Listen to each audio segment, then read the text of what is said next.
Got a question by email today about to sort of asking me some questions about coaching. So I just want to give you a kind of a little overview of what running your own coaching business, online coaching business, could mean.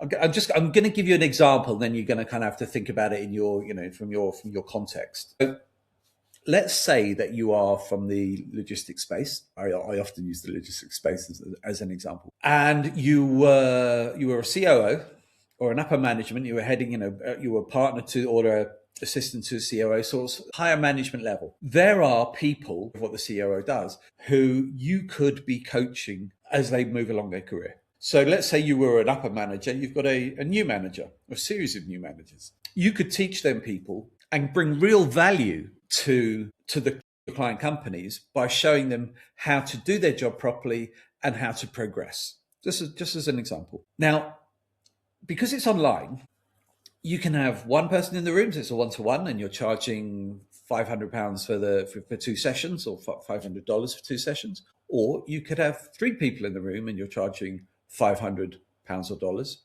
And that means your hour that you're with them that week is actually 1,500 or 200. If you're doing it for 2 sessions, it's 250, it's 750. That's £750, nearly $1,000 for an hour's work. And that's coaching. And all you have to do, going back to the whole rewire, repackage, repurpose framework, is you have to give what it is you're going to be doing a name. You have to first, to rewire, you have to go back into your career history and extract the value that you can give in that coaching environment. What could I be a coacher? So for me, for example, I could be and I have been many, many times, a coach in communications. So that would be, I'll give you an example. I worked at a billion-dollar company, Bet Victor, in Gibraltar. So I through my business, I didn't work there. I didn't have a job there. I was consulting to them, coaching to them. So I actually physically went to their office a couple of times to do these, which was great fun.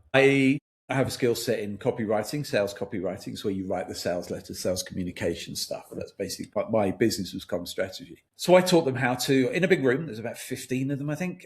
I taught them how to do that, how to structure it. That's a coaching thing. I did 2 sessions, coaching, workshopping. I did the workshop first, and then I coached them thereafter. And I actually, from that, I mentored some people. So that's kind of that's very rounded example of what I've been doing over the years. So I went into a room and I showed them how to work with advertising, showed them how to work with color branding, showed them how to work with trigger words, copywriting, ad placement, stuff that I knew how to do because I'd done it for other companies. Now that was just for one client, but there was about 15 in the room to say, I was charging. This is about 10 years ago, mine. I was charging £4,500, which is about $5,500 per day. And I used to go there for 2 days every 3 months. That's good money, right?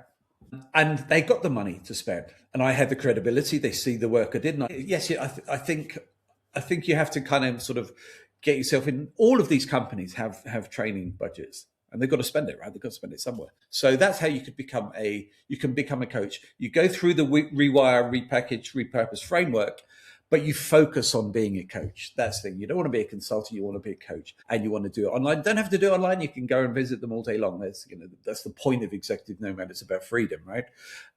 If you still want to travel and you still want to be a coach and you still want to do it in their offices, then that's what you do. You go and live in Spain or Chiang Mai or whatever, but every couple of months, you fly back to America, you fly back to Australia, you fly back to the UK, Canada, New Zealand, wherever it is you are. You stay there for a week. And I did this for years, I have to say. You fly in and you do your meetings, you do your coaching, you do your consulting, and then you fly out again. And the company pays the bills. So that's coaching. I'll talk to you about mentoring and so on in another video.